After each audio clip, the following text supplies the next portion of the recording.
this public hearing of the Madison Elementary School District to order. Ms. Humphries, can I have a roll call? President Gresham, Here. Vice President Thompson, Present. Member Holcomb, Here. Member Kazi, Here. Member Spear, Here. all are present. Thank you. And I'll go on to this 1.3 public hearing on the revised budget. Dr. Guerin? President Gresham, members of the board, cabinet, and guests, I'd like to turn it over to Deputy Superintendent Ms. Garvey. Good evening, Madam President, members of the board, Dr. Guerin, and cabinet. Tonight, I'm presenting the revised budget for this current school year that we are in. It is revised number 1 because it is our first and it will be our only revision to the current year's budget. The revision by statute needs to be done by May 15th of each year. And we do try to keep it as close to May 15th as we can to make sure that we're picking up the ADM numbers that will be most likely reflective of our final numbers. So we start with our maintenance and operations fund. Our total budget in this revision is $48,195,261. That is an increase from our adopted budget of almost $1.4 million. Below that are the items that make up that almost $1.4 million. So we received an increase in state funding of $522,443. That is due to an increase in ADM in our current year. When you look at that, that's 105.85 students. We didn't grow by 105 students. It's more closely related to that 43.778 that you see for our Group A. That's every student in the district is counted as a Group A, so we did definitely see an increase there.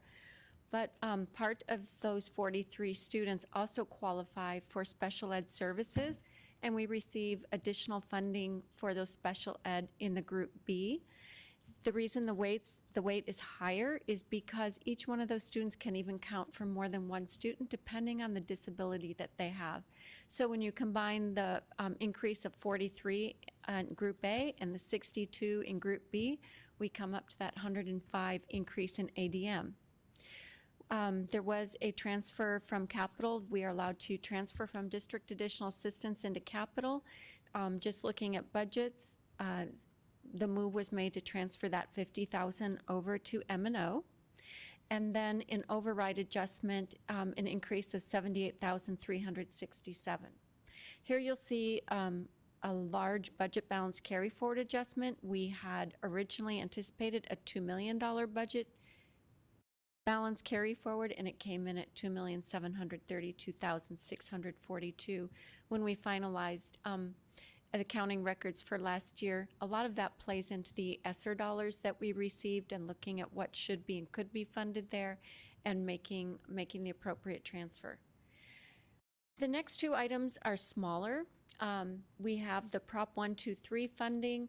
Both the bottom two are based on your enrollment as it pertains to the statewide enrollment, and there's an amount per student. So our Prop 123 was decreased $2,992, but the one-time state aid supplement went up $12,463 when we received our final calculation from the state. Now we'll move on to our capital budget. The total budget is $13,749,643.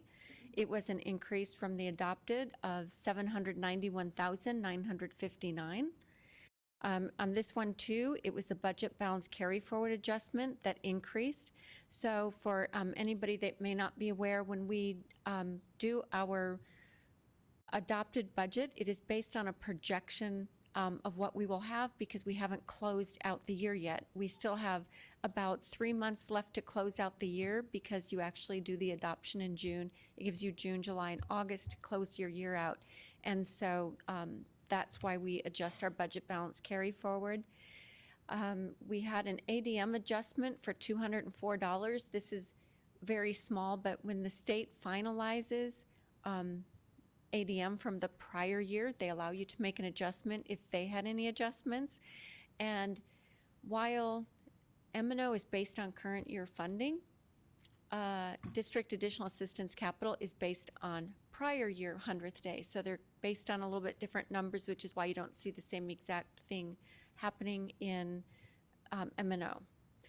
And then there was the transfer to M&O that I mentioned on the M&O slide, the override adjustment. And then in district additional assistance, unlike M&O, you are allowed to keep the interest that you earn in that fund and it becomes part of your budget. We had estimated 100,000 and it came in at 138,968. So when you look at those, that makes up the increase of 791,959. The other change to this, this budget being presented is the classroom site fund. The total budget of just a little over 8.9 million. It was an increase of 21,826, and most of that was from interest earned that got posted again after the budget was adopted last year. So $27,713 from interest, a slight ADM adjustment that is based on current year funding or as well, and then $10 budget balance carry forward. So, but that is it for the changes to the budget. Are there any questions? Thank you, Ms. Gari, as always, for your expertise in maximizing our funding. Any comments or questions from the board? And do we have any public comments? Ms. Humphries? Any public comments? I'm here today, I promise. We have no public comments No. regarding this item. Did you have something? Nope. Okay. All right. We'll adjourn this public hearing. And I will call to order the regular meeting of the Madison Elementary School District Governing Board. Let's see. Do I have any changes to the agenda? Anybody? All right. I'll take a motion to adopt the agenda. So moved. Second? Spear moved and Ms. Thompson seconded.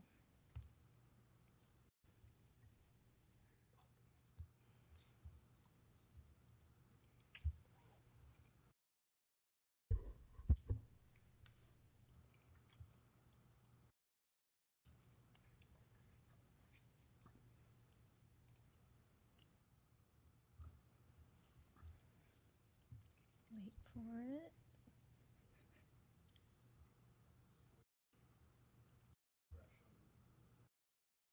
There we go. What? I voted. I think I voted, yeah. I vote aye. There we There go. you go. And it's been adopted. Thank you. All right, we will move on to the Pledge of Allegiance. Do I have any volunteers? Ms. Clark, would you like to lead us? Okay. I pledge allegiance to the flag of the United States of America and to the republic for which it stands, one nation, under God, indivisible, with liberty and justice for all. Thank you. I believe we do not have a need for executive session. Would anybody like to go into executive session? Okay, we will skip that. Move to 4.1, Superintendent Report, Dr. Guerin.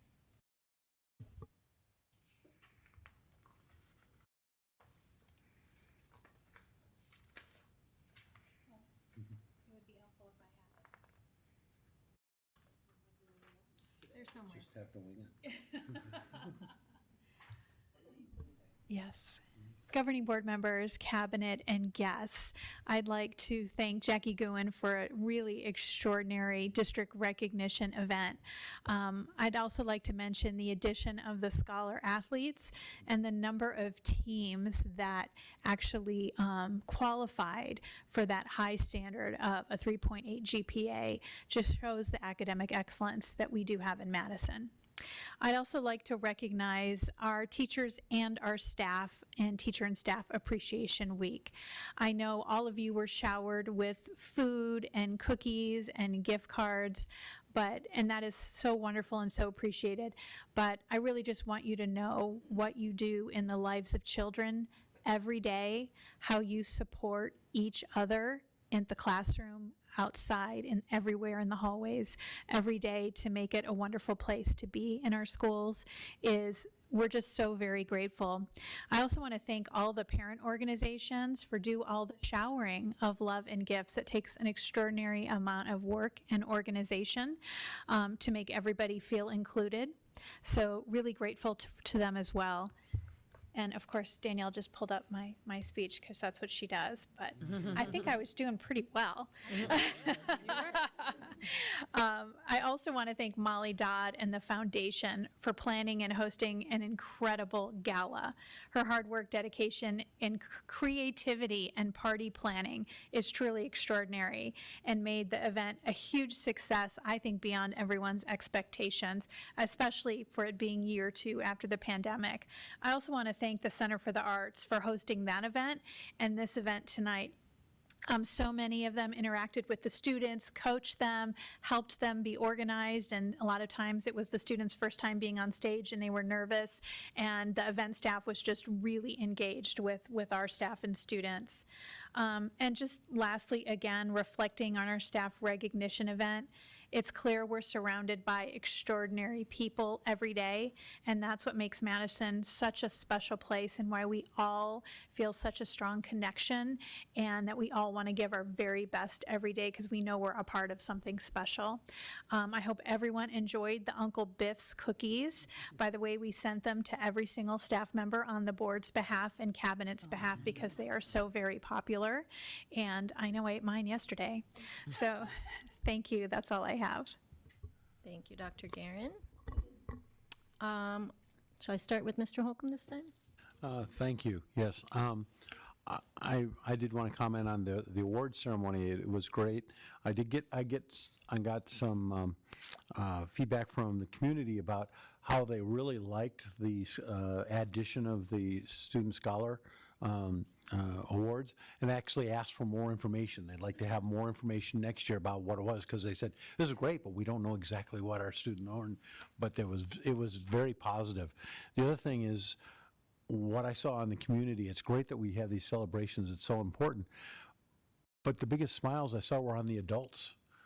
I mean, the kids thought it was good, but the adults really got into it, and I thought that really shows how important this is to our community. Yeah, the gala was great. I guess gambling is now going to become a standard part of the Madison culture, because that went over really well. And the PTO lunch, that was most of us got to go there, attend that. It was a good way to end the year. What always impresses me is how much the PTOs help each other. A lot of discussion about fundraisers and other activities and offers to help each other, and that again, it shows what a great community we have. And I think that's all I've got. Thanks. Thank you, sir. Ms. Kazi, would you like to go next? It's a round robin. I'm mixing it up today. Am I ready? I don't know. Well, I wanted to, again, congratulate all of the many people we recognized tonight. It's always hard to hear who is retiring because many of us have had our kids taught by them, or we have worked along, with them for many years. And it reminds you of how long you've been with the organization. Because you're like, and Scott, you have been even longer. So what an incredible appreciation event tonight. And also recognizing teachers and staff during this Important Appreciation Week. As a parent, it was always, the teacher in the classroom, as well as all of those people on campus that cared about my kids, that made the difference in their lives and allowed them to grow, to thrive, and to be ready for what was next. And just cannot begin as a parent and now as a governing board member to thank them enough for that work. It is hard work, but it is important work. I don't really know of a job that's more important than that, frankly. Wanted also, once again, recognize Molly Dodd for a one-person office, frankly, with the support of Danielle Humphrey, who is amazing and kind of just doing this for fun, which I don't know who does that except for Danielle. It was quite an event for someone to put together. I mean, having done events in the past, I have to say, if you see Molly, please tell her, so we don't burn her to a crisp, that the event was amazing, and thank you. I know she loves doing these events, but they take a lot of time and they suck you dry. So well done. I just wanted to mention to the board members that were unable to attend, I think the takeaway for me from the PTO lunch was that some of our schools that maybe have not had robust PTOs in the past appear to be building up much stronger organizations. And that was really exciting to see. I feel like for the first time I really saw that at this particular meeting, is just, how we're seeing a great deal of growth in some of those PTOs that have been a little bit dormant in the past. And that was really exciting to see. And they're definitely learning from each other. So that was cool. And then finally, I just wanted to ask for your help. The Arizona School Board Association has our executive director position out on the street, and it'll be out for the month of May. So if you have any ideas for people that you think should be the next leader of the Arizona School Boards Association, I would love any help that you can offer in getting the word out. Thank you. Thank you, Ms. Causey. Ms. Spear? I don't have anything new or unique to add to what my colleagues have already said, so I will just take a pass and say thank you to all of our staff, excuse me, and our teachers for doing everything that they do day in and day out. While it may be Teacher Appreciation Week, it is, I'm legally not allowed to speak for the board, but I think I could go out on a limb and say that we all very much appreciate everyone's efforts to make the lives of their students that much better. Thank you. Thank you. And Vice President Thompson. Thank you. I want to echo the thanks for the great event today. It's so wonderful to see all of those, the impact our students are having and the activities that they're doing, but also to see the staff, teachers and staff who are making an impact every day. I want to echo what Ms. Kazi said about, everyone on campus making a difference in our kids' lives. My kiddos are getting ready to finish their 7th year at one of our, I will call them pre-K through 4 schools, and to think about all the people that have touched their lives. And even, driving up to school today, they were remarking how, so-and-so, the aide is back today. He's been out for a week. We've got to figure out what he was up to, right? So it's just such a wonderful community, and it's greatly appreciated by those of us with children in the community. But as a board member, I'm greatly appreciative to everyone who works every day on behalf of our students. Also want to echo what a fantastic event Molly and Danielle put on. It was just wonderful.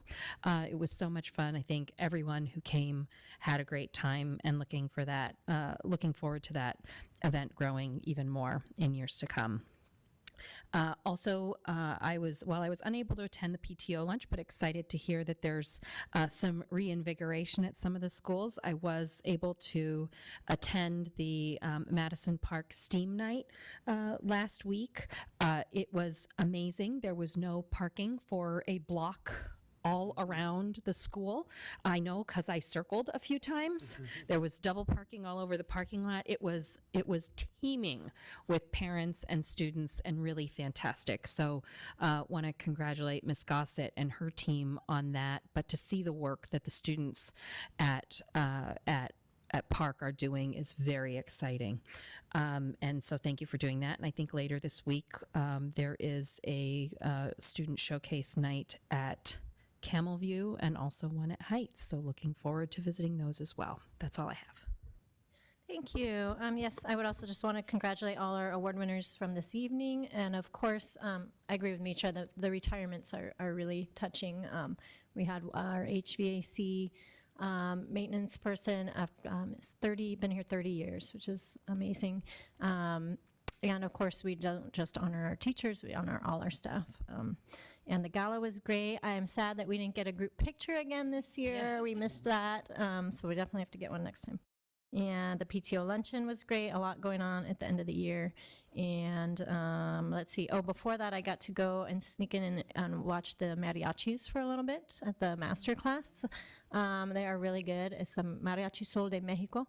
And if you haven't been, they do a regular performance every year on Cinco de Mayo, and they are amazing, so you should definitely go next time. And that's all I have. So we will move on to the consent agenda. Does anyone need to make any changes? I'll take a motion. Move to approve the consent agenda as presented. Second. Moved by Ms. Thompson, seconded by Ms. Causey.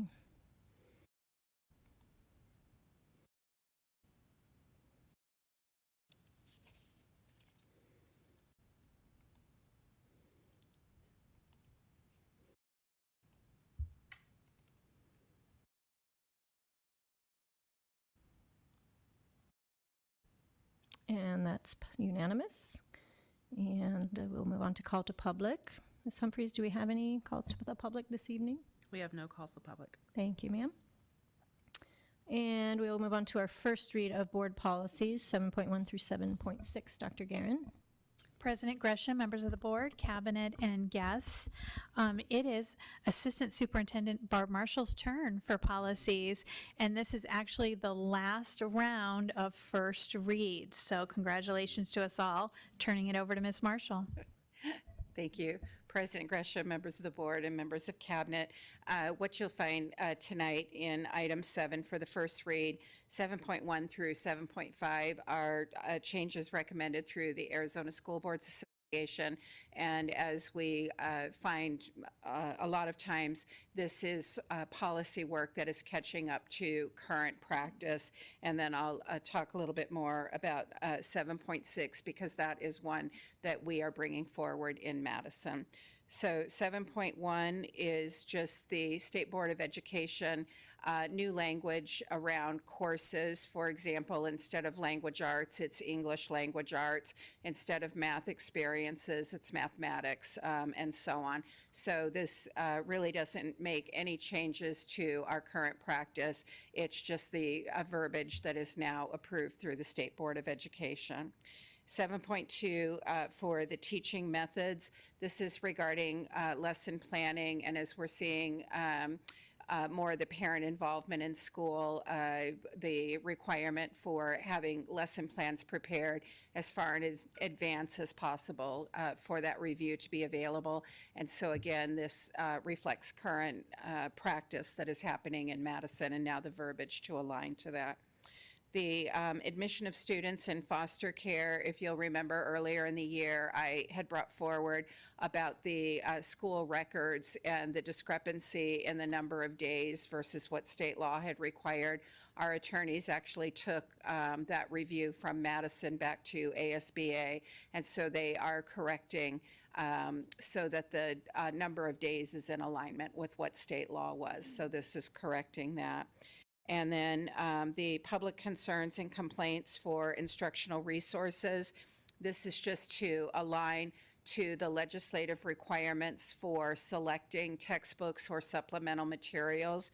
And so it just updates our current policy for those parent complaints to make sure they're in alignment with the requirement for having that public display for materials and so on. The student interrogations, searches, and arrests, again, from legislation, so no change to current practice. They are just updating the language that said child protective services to updating it to be a safety worker or a child welfare investigator, that new terminology that the state has. And then the policy for student bullying, harassment, and intimidation. This is one that our committee that develops the school handbook, including that discipline matrix that is board approved each year on their review. And so you'll see that come forward with the discipline matrix later in the year, but we needed to correct policy before we made those changes to the matrix. So the current bullying definition that we have is from stopbullying.gov, and through that committee's recommendation, what we're going to go with and what you see in policy is what's actually on the Arizona Department of Education website. And they go so far as to list the types of bullying, which the committee felt would be very important to have that listed for our parents and students as well.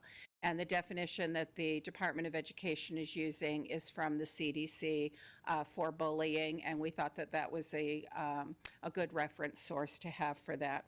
For the harassment, the change that we're making there, it still will be out of Arizona statute for the definition of harassment, but the current policy goes into all of the specifics in legislation, item A, B, C, and so on.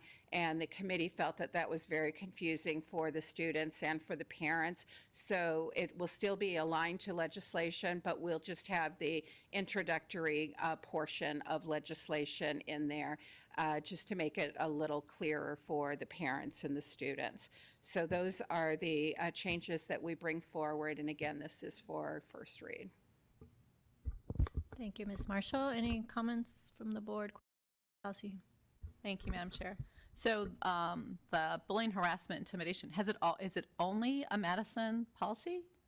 Or is it something that's part of the ASBA policy book? Yes, Member Kazi and governing board members, this is a policy through the Arizona School Boards Association. However, several years back, when we brought this policy, the definition that the ASBA had recommended for harassment was a definition that had been created for that policy. And at the time, Madison felt it was stronger because Arizona legislation already defined harassment to use that definition for harassment. And then similar with bullying, the one from the Arizona School Boards Association is actually based on the Department of the Interior.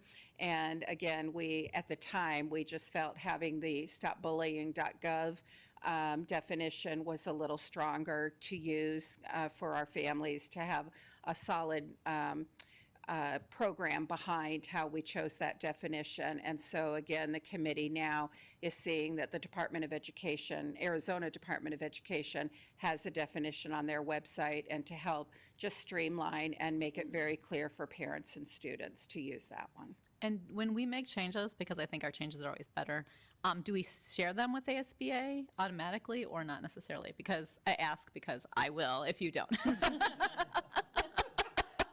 I'm just asking. Make suggestions.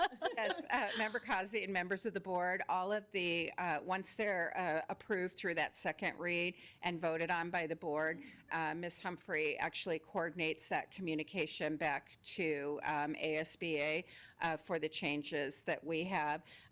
For example, you'll see that that policy IMA, the current one does not have the ASBA copyright because it was Madison specific, but moving forward, we felt the language did mirror what Madison has in place, and now that copyright will go back on there. So there are some policies that, as you noted, we make specific for Madison, and the ASBA is aware of that. Thank you so much. Thank you. Anyone else? Dr. Gary? President Gresham, I just wanted any members of the public watching, we had a little glitch with board docs, and it looked like members were voting on the first read. So just so everyone knows, we don't vote on the first read. It is just a discussion item. Thank you. Yeah, that was for the consent agenda. I don't know what's going on there. I do have a question for Ms. Marshall, but you don't have to answer now, but I did, I was wondering on the bullying, on each of those, it's has this exception of bullying is any unwanted aggressive behaviors by another youth or group of youth who are not siblings or current dating partners. And I'm wondering, and again, we can talk about this since it's only first read, we can talk about next time, but I'm just wondering why that's in there. It seems like they should also be included in that group. Thank you, Ms. Gresham and members of the board. This is something that actually the committee did go back and forth on, and Ms. Clark is our principal liaison. We even worked with her. Ultimately, we decided because the Arizona Department of Education had that clause in there with that exception that we should mirror what was on the Department of Education in case there was a challenge from a family. But certainly that is feedback that I can bring back to the committee to determine how we want to proceed for Madison. Thank you. Yeah, and if the other board members want to look into that as well. All right. Mr. Holcomb. If I may, because I saw that one too, and I was wondering, is it possible for us, that's from the Department of Education, not in statute, correct? That is correct, and the Arizona Department of Education, Member Holcomb, they are quoting that they got that definition from the CDC, and that is listed on the Arizona Department of Education website, which is why we noted that as well in the policy. I would like to, if there's possible, if we either from the Department of Education, Arizona Department of Education, or if there's just taking it from CDC, some statement of why that's there, and what the basis for that is, because that did concern me some as well. Okay, thank you. I can do that before the next meeting. Ms. Thompson and then Ms. Spear. Two things. I would think the issue about siblings would be because of familial issues and then getting into prosecuting a kid for some reason for bullying when it's their sibling raises a whole ton of other familial issues. But to the issue of current dating partners, I have a feeling that that language is there because there's other sexual violence related laws related specifically to dating partners that would not apply in a case like bullying. So if you were looking at a CDC definition, it would be narrower because they're aware of other laws in place. I would think we would want to take that specifically out in our instance because we're in a different situation. Thank you, Member Thompson and board members. We'll take that back to the committee. Thank you. Ms. Spear, did you have something? I did. Thank you, Ms. Thompson, for that kind of clarification. I would like to know for sure that there is a policy that does address dating partners. This is something that I've actually started hearing about when my own child was in middle school. Not violence necessarily, but some behaviors that made me uncomfortable. And then secondly, I just wanted to say I really appreciate the specificity within this policy. One of the things that's difficult for staff and parents is to ascertain what is bullying, what constitutes bullying, and what is just bad behavior and rudeness, lack of manners, something to that effect. And so the specificity within this, while I know that sometimes our policies are left to be broad enough so that they are more easily applied, I do think within this particular topic, the specificity is appreciated and necessary. So that was my comment. Thank you. Thank you. Thank you. Ms. Kazi? Yeah, I just wanted to add, just looking at the CDC, they have a whole section on, and I think that the question would be then, do we cover this? That's teen dating violence that addresses that specific issue. So if we don't, then we probably need to consider that. Although even at the Colorado Department of Education, they use the same language as well. So I'm sure there's like consistency among all the departments of education regarding the language. But I think, again, and in middle school, I know that like they say that it's, because there's probably a perception that there's not a power imbalance, but I would argue that in middle school that might not be the case. Like it would be necessarily in high school potentially. the It's a dating. different beast Sure. potentially. So just something I think we should dive into a little bit more. But it is, does exist in middle school as well. And as Ms. Spear mentioned too, maybe we leave it broader, so we have that leeway. You have something else, Mr. Holcomb? And I appreciate the clarifications on siblings. I agree with you. That's not that's troubling. It's just that phrase was together. It's the dating partners portion that caught my attention. Anybody else? Thank you. Good discussion. And we will move on. As Dr. Guerin mentioned, we are not voting on those first reads. We'll move on to our second reads, which we will be voting on. Dr. Guerin? President Gresham, members of the board, cabinet, and guests, Ms. Garvey is up for the second reads, and I'll turn it over to her. Good evening, Madam President, members of the board, Dr. Guerin, and cabinet. There have not been any changes made to the policies as they were presented at the last meeting to the board. There was a question, though, I did want to talk about school-based management, policy CFD. A question was asked about procedures and what do the schools follow as far as reporting procedures at the schools. And currently, Ms. Marshall is working with the schools to develop that consistency within, because we found that it isn't consistent. So she will be working with them to ensure that's in place for next year. Thank you. Yes, thank you for doing that as well. It's important that they all are doing the same thing. Any questions or comments on our second reads? I move to adopt the board policies on second read listed in 8.1 through 8.8 as presented. Do I have a second? I will second that. Thank you. Moved by Mr. Holcomb, seconded by Ms. Spear. We will vote.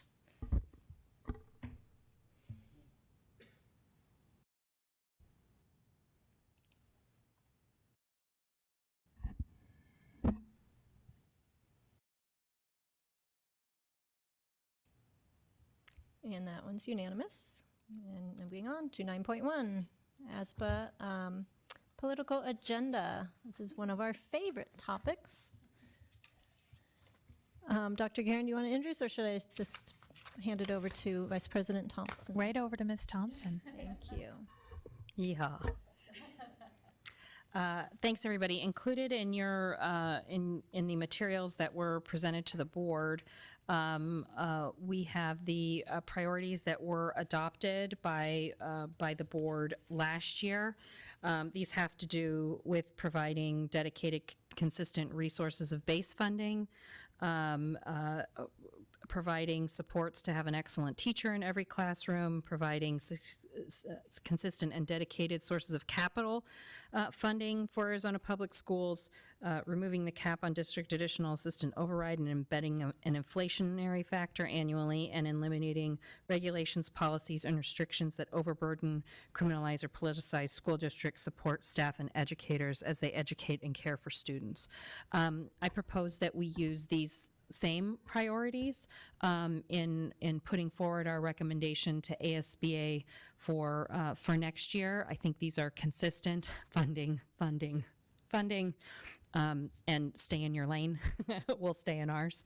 But happy to discuss and consider any potential revisions before adopting these next month. Thank you, Ms. Thompson. Do I have any comments or questions? Mr. Holcomb? Yes, I do. Looking at this, I would like to, or think in some manner we should put forth what we suggested in our resolution on safe storage. And I have a suggestion on how to do that. And that's the specific language, but I trust your language skills because mine is so hot. But I think we could do that. Again, we're limited to 5, and we've already cheated on number 1 by having subparts. And I think 4 could actually fit into the subpart on provide the sources of funding. And if we just made that 4 part of 1, and then under 4, use that to adopt state's safe storage statutes as set forth in our resolution, and provide as a basis. Our resolution sets forth the factors and then too, and provide that to the ASBA.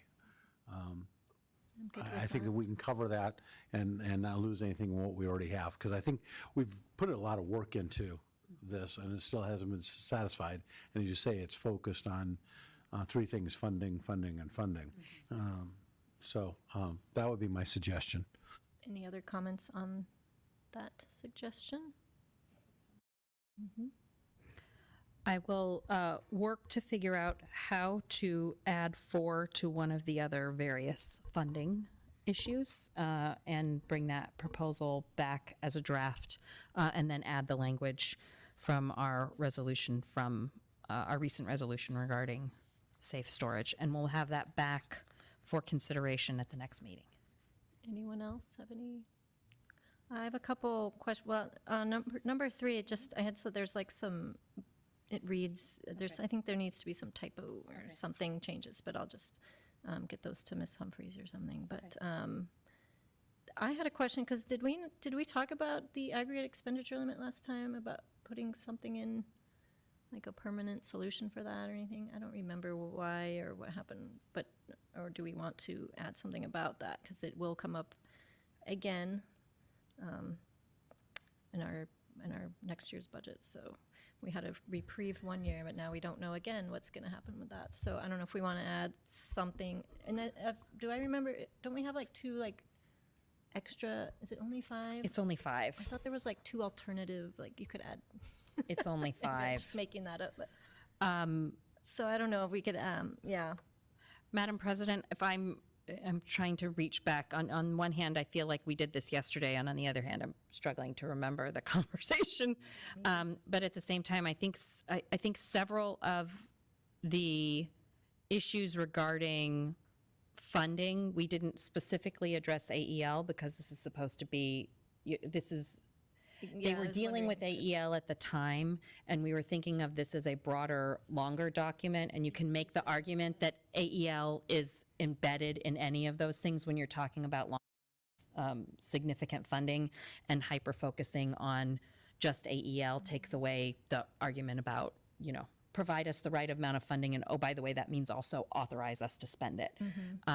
So I think we Why could, number 4 might also be redundant. yeah, we might be able to figure out how to work either Reword- DAA maybe and reword some AEL of and- number 1 yeah, or yeah. something. I have a suggestion. If you look at 1, it says provide consistent dedicated sources of base funding. If you would just add to that and spending authority. Good. I think it ended up in ASBI's overall thing anyways, but yeah. But that is one thing that definitely affects us. Right, yeah, just for everyone's benefit, it does us no good to have the funding if we can't spend the funds. Exactly. Exactly, but a permanent solution for that would be helpful. Okay, anything else on the item 9.1? And thank you, Ms. Thompson, for doing this again. All right, we'll move on to 10.1, our budget revision. Dr. Guerin or Ms. Garvey? President Gresham, I'll hand it over once more to Ms. Garvey. Thank you. Sure, thank you. Good evening, Madam President, members of the board, Dr. Guerin and Cabinet. This item here is the budget that was presented during the public hearing, and administration is asking for approval. Thank you. Any other comments on 10.1? Do I have a motion to approve? So moved. Second. Moved by Ms. Thompson, seconded by Ms. Causey.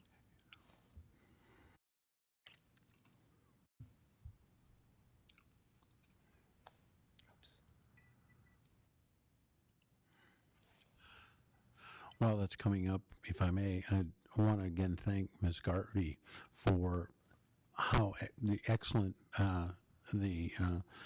management you have of our budget, and your ability to present it in clear, simple, and understandable ways.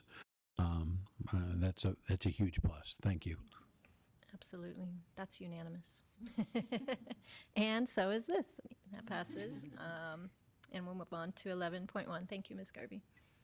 11.1, Dr. Guerin.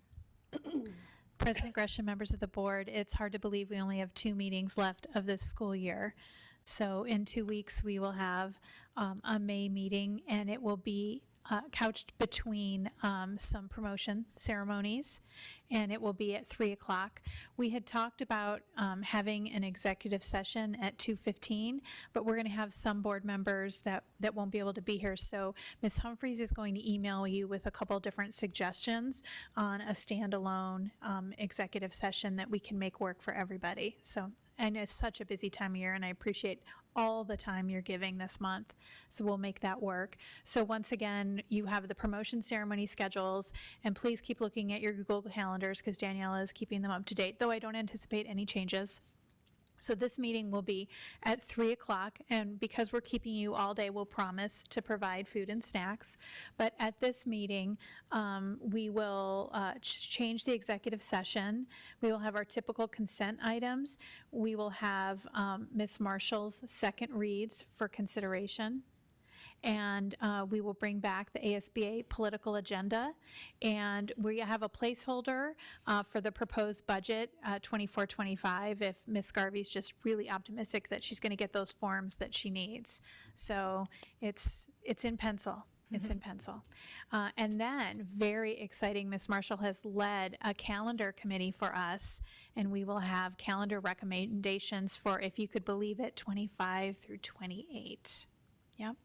And then June 11th, we will start with a study session at 3 o'clock, and we're going to hear about the SIMAT groups with the strategic plan updates, and Cabinet got to hear those updates. We're very excited for you to get to hear from those folks that have worked so hard on recommendations.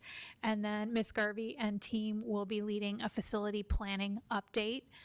So just we have an understanding of between Park and Rose Lane, what we're proposing with preschool. We're going to hold on the communication update and continue to put those in the weekly just simply because it's already going to be a packed day.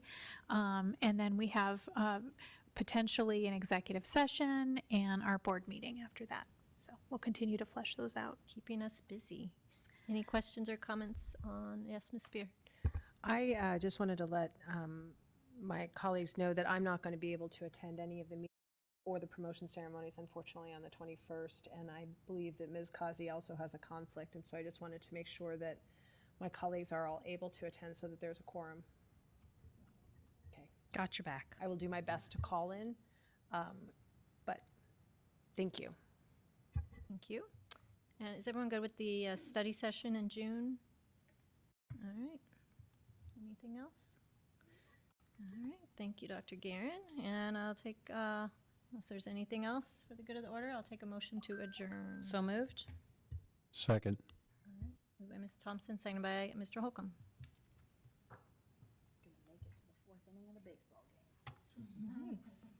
Rams playoffs.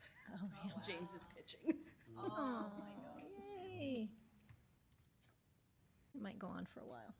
It has to go 6 innings, so.